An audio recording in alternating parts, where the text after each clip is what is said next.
Boa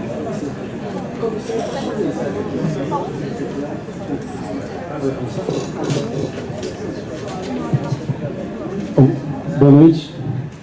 Eu tenho a tarefa fácil de fazer alguns agradecimentos aqui antes do início oficial da mesa. É um prazer poder representar aqui nessa mesa a comissão de organização dessa quinta edição do Seminário Decente de Pós-Graduação de Ciência Política da USP. Antes de tudo, eu gostaria de deixar registrado um agradecimento a todos que nos ajudaram nas duas tarefas mais terríveis e inevitáveis da vida acadêmica: organizar eventos e respeitar prazos. Então, gostaria de agradecer em primeiro lugar ao departamento como um todo, ao chefe do departamento, ao professor Álvaro, e ao próprio programa de pós-graduação, a professora Luciana, mas sobretudo os professores e professoras que nos ajudaram a coordenar as mesas e que gentilmente cederam um espaço na semana deles, na tarefada, para que a gente pudesse dedicar apenas às nossas pesquisas ao longo de uma semana. Agradeço também aos alunos e alunas do programa, que são de fato os grandes responsáveis pela pluralidade de temas e pelos debates tão interessantes que teremos, já iniciamos hoje, mas que teremos ao longo da semana. E por fim, não menos importante, dedicamos aqui um agradecimento especial ao Vasne, a Márcia e a Rara, né, porque nos ajudaram muito na organização do evento, né, nessa luta contra a burocracia permanente. Nossa, não tem que organizar esse tipo de coisa. Bom, tradicionalmente, e acredito que eu posso usar a palavra aqui, já que é a quinta edição do evento, então já é um tipo de tradição. Tradicionalmente, os seminários discentes da ciência política aqui da USP são uma iniciativa conjunta entre docentes e discentes, né, na qual os alunos e alunas submetem suas pesquisas e trabalhos em andamento, tanto ao debate público, quanto à dura, porém honesta, avaliação dos pares. É por conta de iniciativas como essas, né, como o seminário discente, mas também por conta dos seminários semanais e outras atividades como essas, que são tanto conjuntas quanto a organização e têm um objetivo específico, elevar os critérios de pesquisa acadêmica que a gente faz aqui, né, de maneira séria e competente, que o nosso programa é reconhecido como um dos programas de pós-graduação mais ativos e dinâmicos da faculdade. Isso é um fato assim, da nossa faculdade, no sentido de estar sempre discutindo, estar sempre pensando, a gente conhece o trabalho dos outros. Isso não é tão comum assim, infelizmente, em toda a faculdade. Então, acho que isso é um ponto positivo para a gente.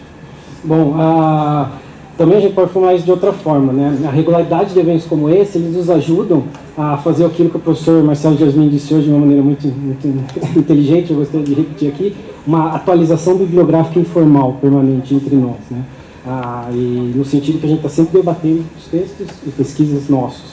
E como costumava dizer um amigo meu de outro departamento aqui da faculdade, na ciência política ninguém toma café impunemente, né? No sentido assim, sempre vai ter uma bibliografia, uma pesquisa. O que eu vou tomar como elogio, né? Eu não sei se foi tão elogio quando ele colocou dessa forma. Nessa edição, na quinta edição, tivemos 20 mesas, totalizando cerca de 74 trabalhos, 20 debatedores externos ao programa, né, alguns da própria USP, outros de outras universidades nacionais, e em alguns casos de universidades internacionais. Além do privilégio de escutar o professor Glaucio Soares nessa conferência de abertura, ser devidamente apresentado aqui pelo colega, calma. A gente contou hoje com a participação de um professor ilustre nosso, né, o prefeito da cidade de São Paulo. Ele participou hoje de uma mesa, foi bem interessante, né. E por fim, eu gostaria só de ressaltar aqui, falo em nome como pós-graduando, e acredito que representa aqui os outros pós-graduandos que participaram da comissão de organização, mas dos alunos em geral.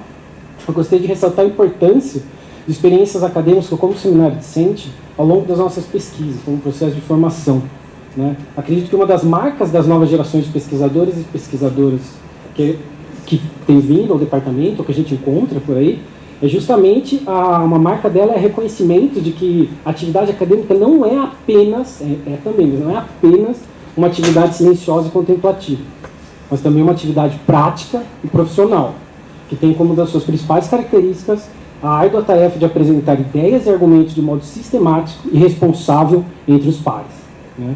Porém, assim, na maior parte das vezes, no nosso caso, esses pares são muito mais experientes do que nós, o que torna a tarefa bem mais difícil. Se a gente preferir, eventos como esse nos ajudam a dar os primeiros passos, né, nesse caminho de profissionalização da pós-graduação, e nos ajudam, ou nos obrigam a dar esses passos, dependendo do grau de pessimismo que cada um de nós tem a respeito da finalidade dos congressos acadêmicos. Bom, agradeço a todos, passo a palavra para o Danilo.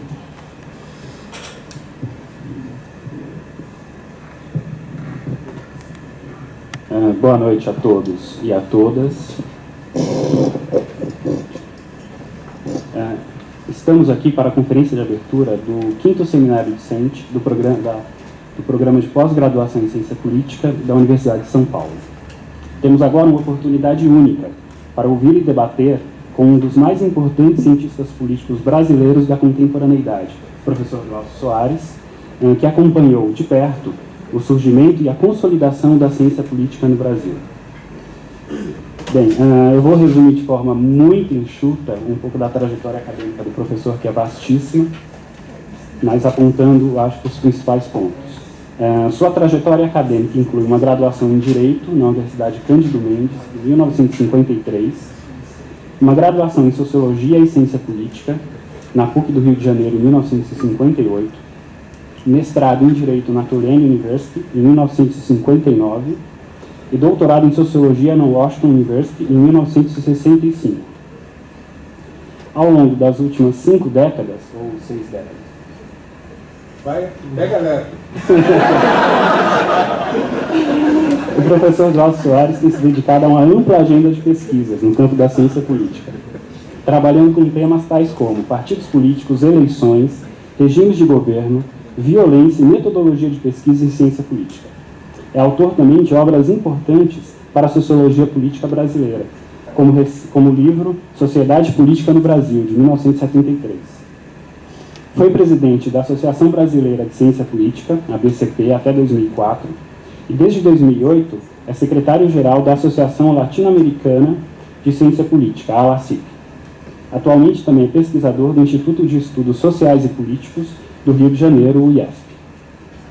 Gostaria, em nome dos organizadores do 5º Seminário Discente, de agradecer mais uma vez a disponibilidade do professor Glaucio Soares para ministrar essa conferência, que propõe uma discussão sobre os rumos da ciência política no Brasil contemporaneamente.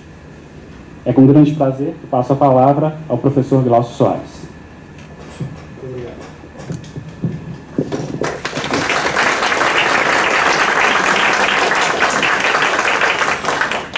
Eu pedi que tu pegasse leve, que eu estou para lá de carbono 14. Então, essa conferência teve um início revolucionário. Eu apresentei para os meus orientandos o que pretendia apresentar aqui. E a resposta foi quase unânime, homogênea. Está chato. Isso é algo que ninguém gosta de ser. Então, isso era uma análise de revistas, do conteúdo das revistas, dos métodos usados, das técnicas, etc. Uma expansão de um artigo que eu publiquei há, muito tempo. O tempo aqui é sempre melhor de deixar pouco claro. Então eu pensei, o que é que eu gostaria de dizer? O que é que eu gostaria de comunicar a vocês? Então, para essa comunicação, eu vou pedir que vocês se despojem das posturas que, porventura, já tenham teoricamente firmadas, das posições que tenham, dos partidos que prefiram, das ideologias que escolheram, e se disponham a sonhar. Sonhar a respeito dessa sua, nossa, de todos, disciplina, a ciência política, e do que ela e nós, e vocês, podemos fazer. E que compromissos teria essa ciência política?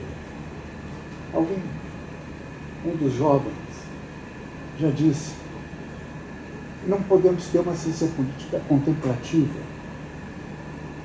Queridos, nós custamos caro. Eu tenho nas minhas atividades paraprofissionais um conhecimento vivido lá no interior de Pernambuco, na área de uma cidade chamada Arco Verde, onde eu ajudo o que antes era o lixão, não quer dizer que o lixo acabou, então o lixão foi, diminuiu, humanizou, mas existe agora a Rua do Trilho. Então, olhando aquela miséria, e é miséria. É miséria. Crianças nuas, ratos, porcos, esgoto ao ar aberto, e as quinquilharias, tudo junto. Isso está lá. Aí eu pensei, meu Deus, quanto eu custo em termos da felicidade deles?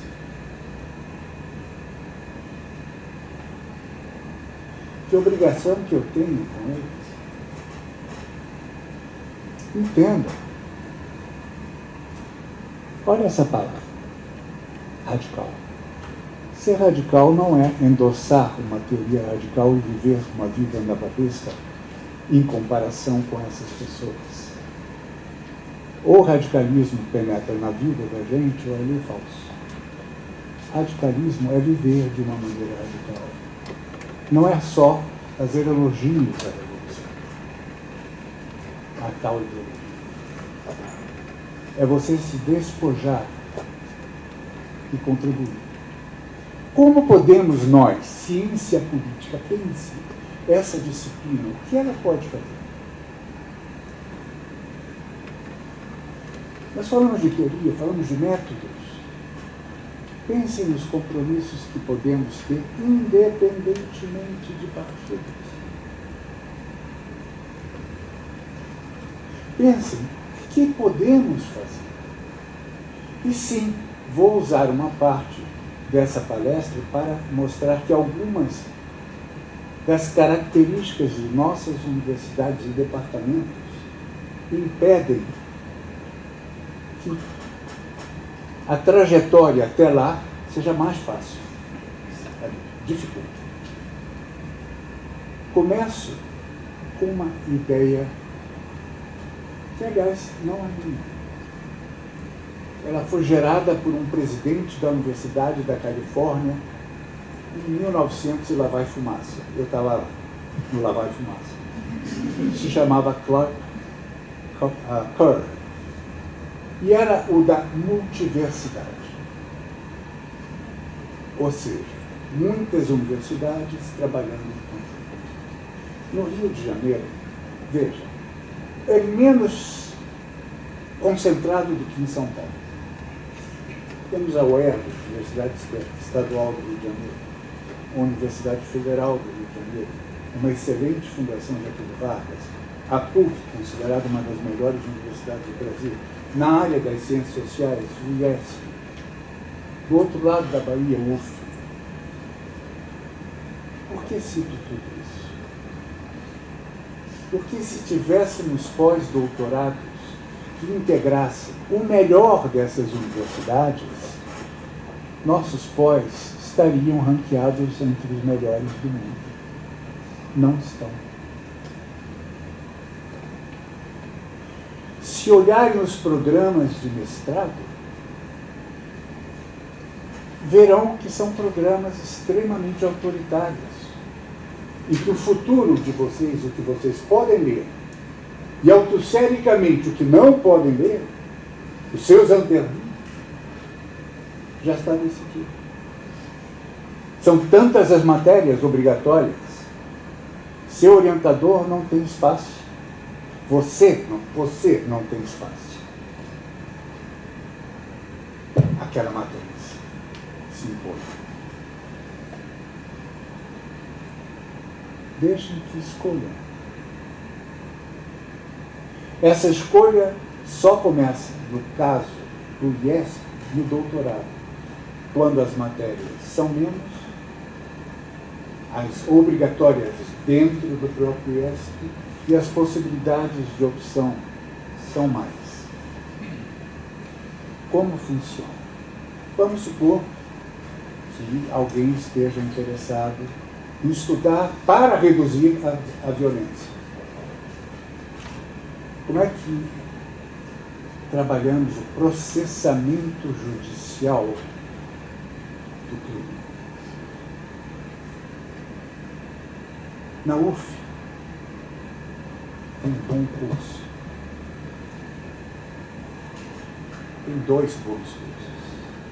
UF, Universidade Federal Fluminense. Vamos fazer esse curso. Estamos falando de capital social, de redes, de capital humano, de educação. A Maria Celina Soares do Araújo, na PUC, ensina um bom curso sobre isso. Estamos falando da interface quali-quanti, como quanti o quali. No CPDOC tem gente que trabalha bem com codificação. E assim por diante. Então, é possível montar programas que melhor satisfazem as curiosidades inicialmente, uma noção, que depois vira algo mais sério, mais sólido, deste aluno e deste. Os dois não têm necessariamente que ser o mesmo. Eles não têm que ser iguais. Então podemos ter diversidade. E eu vejo essa obrigatoriedade de tantos cursos, não porque sejam muitos os cursos ou excessivos, mas porque não deixam escolha. Eu vejo como muro. Muros que impedem que vejamos mais além. Se olharmos a composição de muitas universidades brasileiras, veremos que elas estão repletas de seus próprios graduados. Não há exceção. É isso que queremos? No limite, falar entre nós, os que têm uma orientação conversam entre si, os que têm outra conversam entre si, em espaços diferentes. Queremos isso? Isso não é universo, universidade. Tem muros. Tem muros na faculdade, tem muros até mesmo nas revistas. Algumas revistas publicam certo tipo de dado, certo tipo de artigo. Algumas revistas, se puser número, o coitado do editor sofre. Tem cefaleia, ou dor de cabeça, vai para o hospital. Outras, se não puser número, acontece o mesmo. Temos que ter mais diversidade também dentro da revista. Nos Estados Unidos havia um domínio na ciência política, não hegemônico, mas domínio, claro, de uma perspectiva quantitativa. E houve uma revolução, e aí houve em uma reunião da Associação Americana de Ciência Política, uma reunião da qual saiu aquilo que chamaram de, naquele então, perestroika, que era um espaço para o quali dentro do quanti. Mas era um espaço para lá, do quanti para cá. Mas nas últimas décadas nós temos visto a criatividade de juntar as duas coisas. De como é produtivo, como inspira você pegar, realizar entrevistas, que, meu Deus, eu realizei entrevistas, eu me internei na penitenciária de Caruaru para fazer entrevistas com criminosos, com homicidas. Como eu aprendi.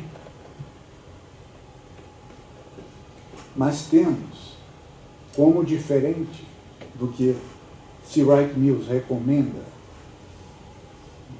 naquele livro, naquele capítulo de um livro que se chama Sociology as Craftsmanship, Sociologia como Artesanato, nós estamos mais e mais com pesquisa industrial. O que é pesquisa industrial? Nós temos lá coleção de indivíduos, coletores de dados, uma camada intermediária de analistas que rodam, propõem associações, e alguém que escreve que não passou por nenhuma das camadas anteriores. Em algumas instituições que não são departamentos, vemos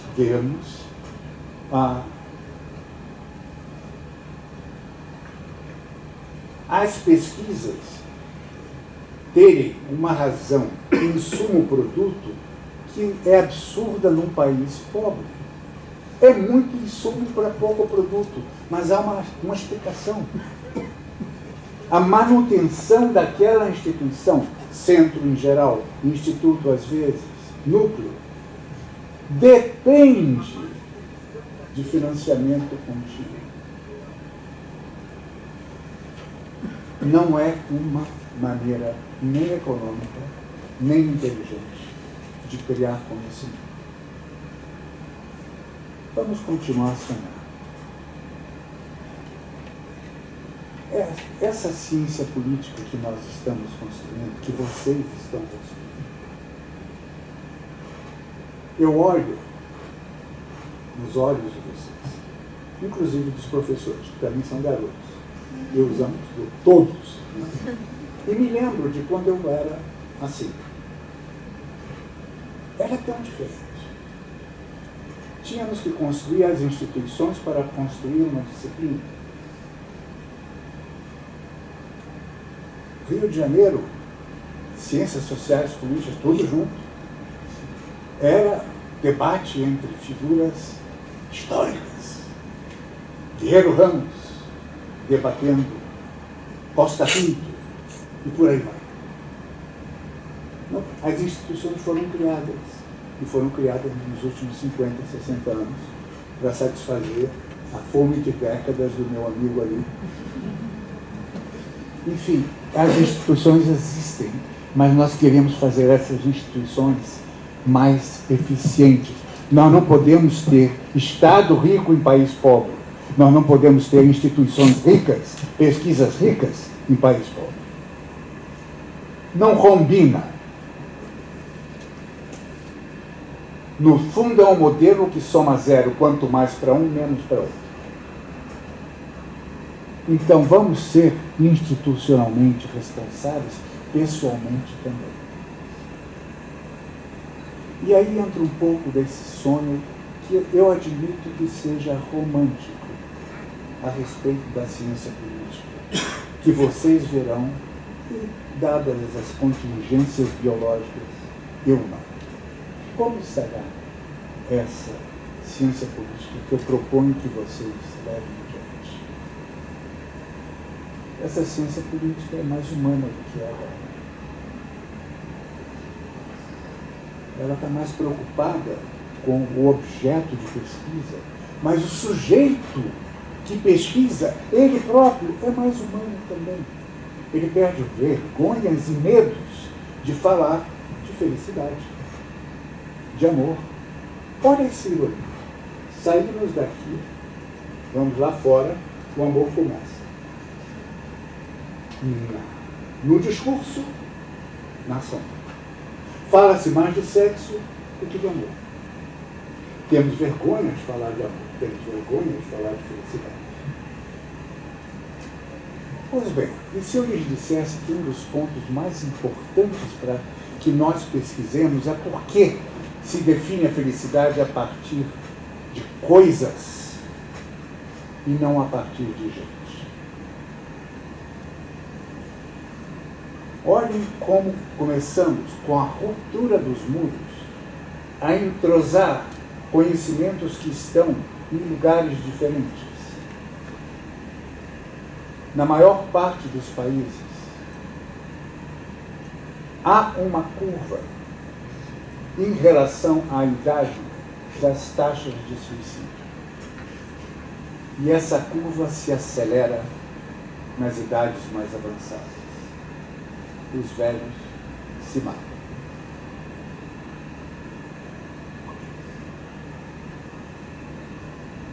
Os homens velhos se matam mais do que as mulheres velhas.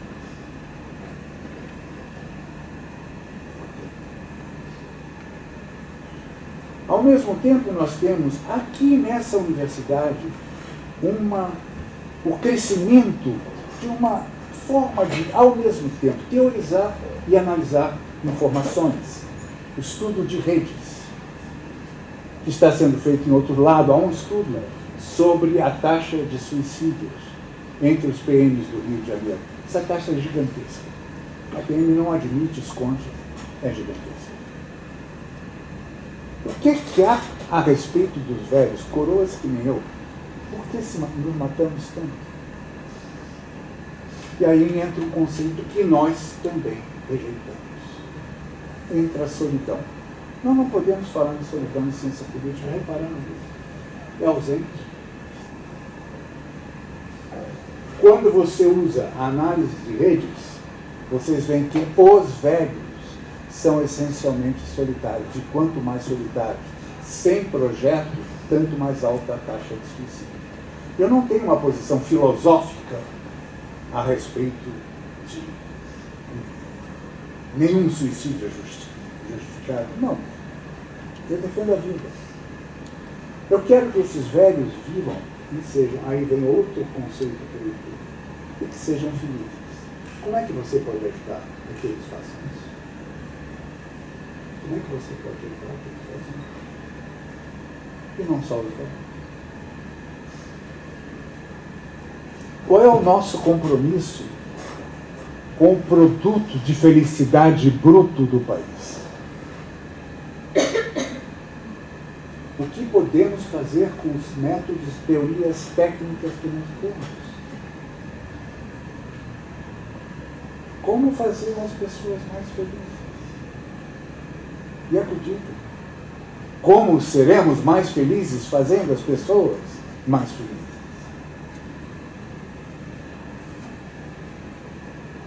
Uma das maneiras pelas que temos para estudar suicídio, acho que ninguém esperava que eu viesse falar de suicídio aqui, é a análise das cartas. Já repararam que o estudo de documentos está subrepresentado na ciência política brasileira?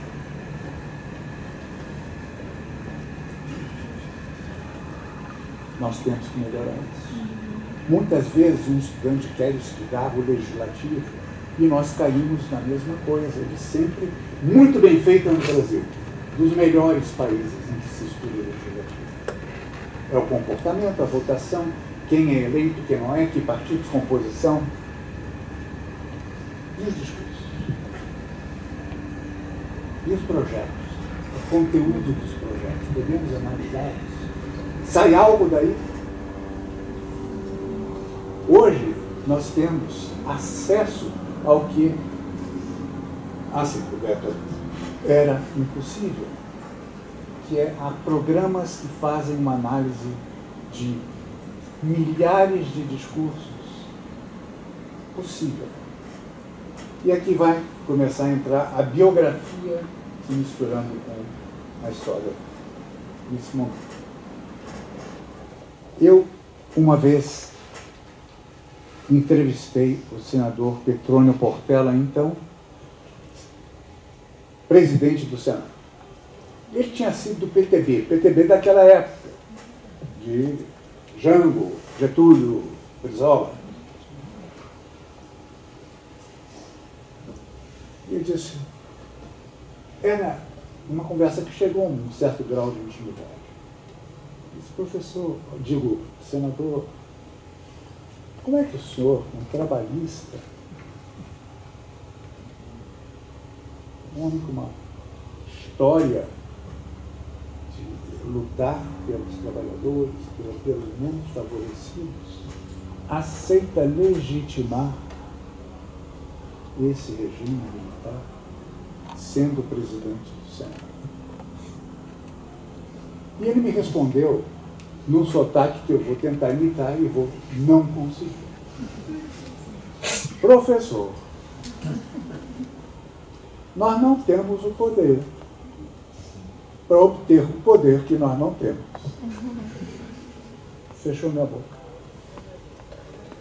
Ou seja, era uma situação de fato, e o que Petrônio Portela estava fazendo é criar as origens, criar o início do Prodacem. Quem trabalha com o Senado e Câmara sabe o que é, dos repositórios dos discursos, das análises dos discursos, dos dados estatísticos do Senado, que hoje nós podemos usar e não usamos. Está lá. Pode ser usado pela gente. Nós precisamos inserir também a análise de discurso no nosso discurso, nas nossas pesquisas. Vamos sonhar mais um pouquinho.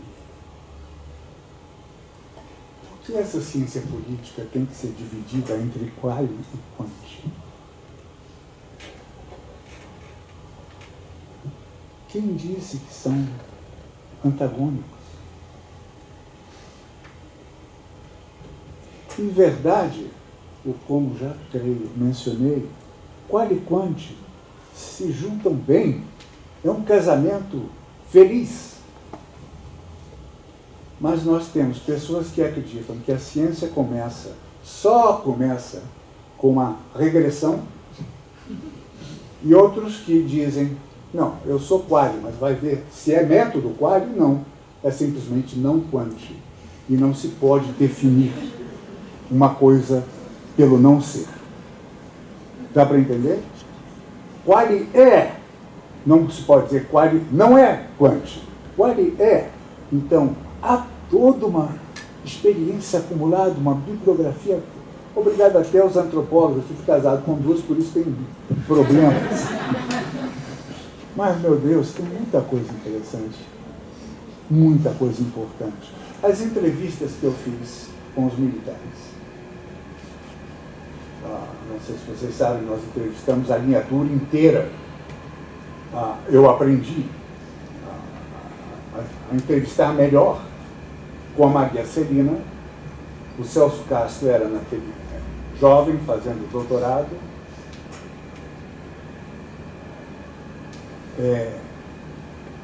E nós entrevistamos 4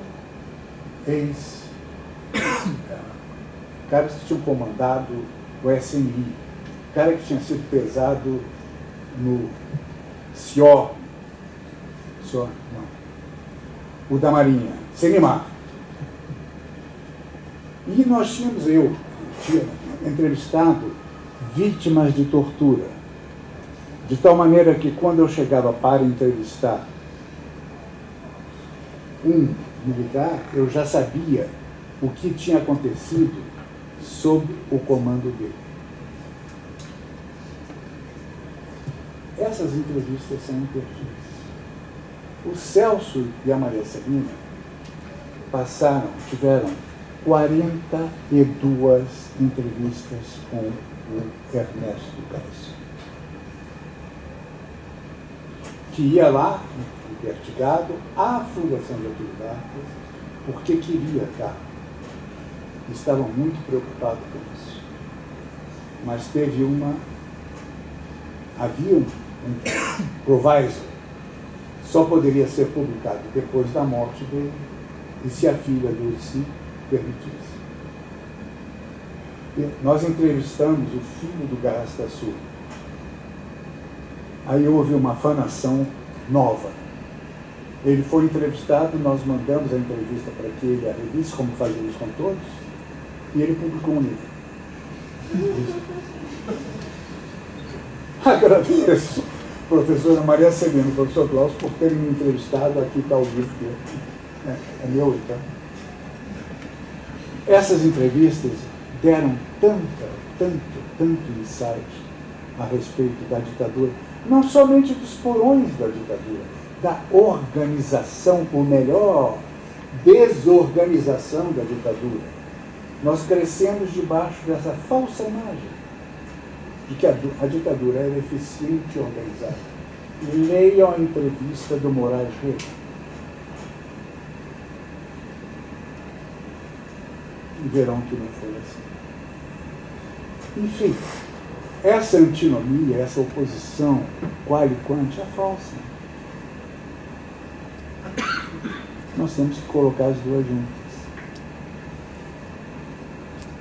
O que eu sonho, meu sonho,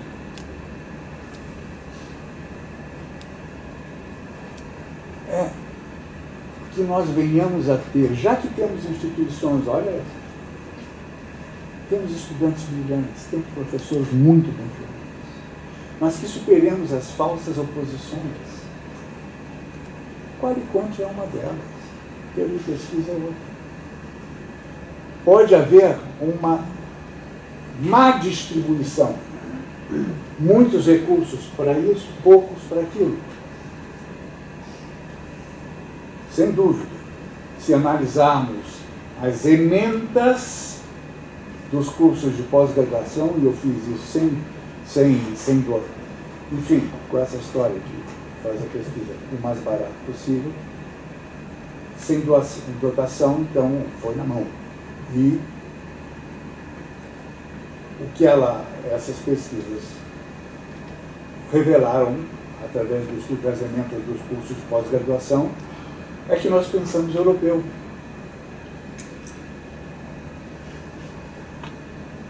Veja, num curso, num país em que a religião católica é a que tem maior número de seguidores, de fiéis formais do mundo. O país que é o maior país espírita do mundo. E o espiritismo, uma das regiões que mais cresce no Brasil. O país onde os evangélicos crescem aceleradissimamente. Um país que disputa com poucos outros o sincretismo religioso cristão africano. Há um curso sobre religião e política. 5 autores. Todos europeus. Todos mortos. Não, isso é brincadeira. Não é. É sério. Então, eu me lembro de uma vez em que eu estava tentando explicar o cambão, que é uma forma de relação social de produção prevalecente no nordeste do Brasil. Para uma pessoa amiga minha, que depois virou política, mas que estava terminando o seu doutorado em Paris. Ela precisava que eu traduzisse o cambão em termos das teorias que ela tinha aprendido. O cambão é o cambão. Cria-se uma teoria a partir dos dados. E não havia jeito.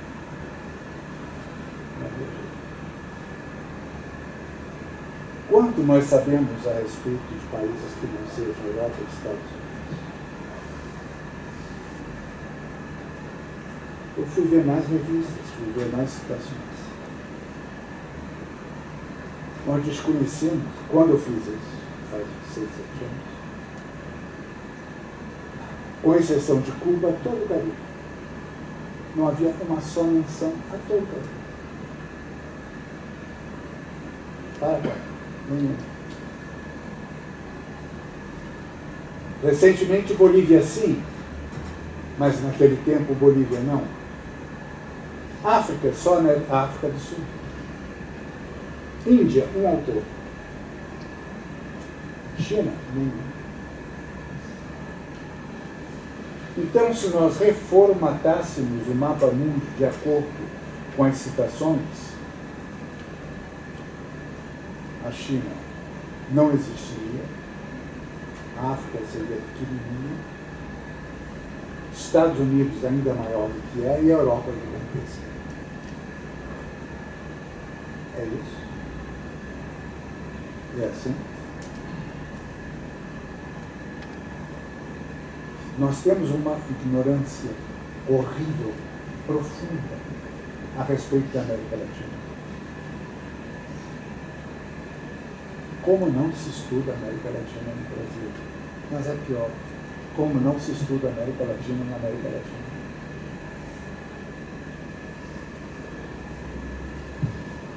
Os alunos que vêm de outros países latino-americanos para estudar no IESP ficam até chocados com nossa ignorância a respeito de seus países. Temos muitos alunos que vieram do Chile, Argentina, Uruguai, alguns da Colômbia, do México, República Dominicana, através de um programa que eu iniciei. Não sabemos nada a respeito. Então, é um problema porque aquele senhor ali que está começando o mestrado sabe mais do que todos os professores juntos a respeito daquele país, daquela área. Difícil ensinar assim. Então, nessa ciência política, que eu gostaria de ver, e que vocês esperam verão, seria uma ciência política que não é tão seletiva com relação a países, que elimina alguns países e glorifica outros. E é uma ciência política que se permite criar conceitos e não simplesmente aplicar conceitos e teorias, quase que parodiando Guerreiro Ramos, comprando teorias enlatadas no supermercado das ideias. Cria. Com uma preocupação com o país em que vivem, a região em que vivem, as desigualdades do país, os sofrimentos.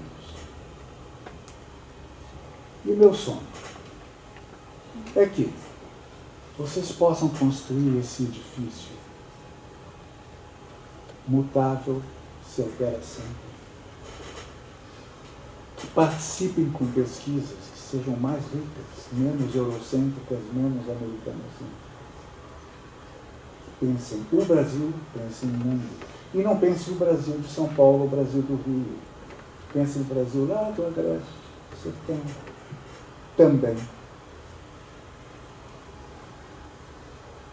E que quando construírem esse arcabouço cognitivo, esse grande conhecimento, que ao mesmo tempo que se faz o conhecimento, se contribui para a solução dos problemas,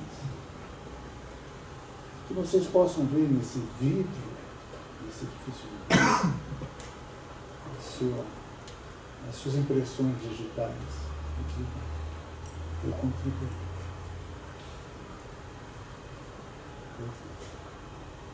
Isso que eu quero para vocês. Obrigado.